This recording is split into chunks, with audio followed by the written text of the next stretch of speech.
Matunog na ngayon sa mga social media account ang tungkol sa isang kapuso actress na aalis sa GMA Network. Nagsimula ang chika sa mga blind item.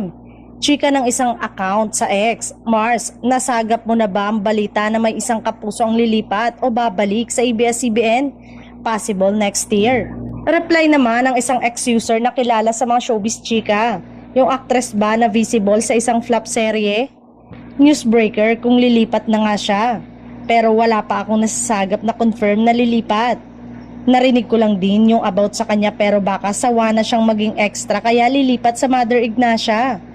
Ang ibig sabihin ng Mother Ignacia sa showbiz ay ABS-CBN dahil matatagpuan sa kalye ng Mother Ignacia ang ilang entry points sa mga building nila. Nagbigay ng update ang nasabing ex-user kasama ang pag-quote niya sa isang article na pareha sa kanyang blind item. Say nito sa kanyang post, clue. Maraming pumuri sa acting niya dun sa flop seryeng ginawa niya sa Seven. She's indeed one of the big star noon pero hindi A-lister at extra na lang ngayon. Yung BF niya ang nag-convince sa kanyang lumipat at pumayag siya.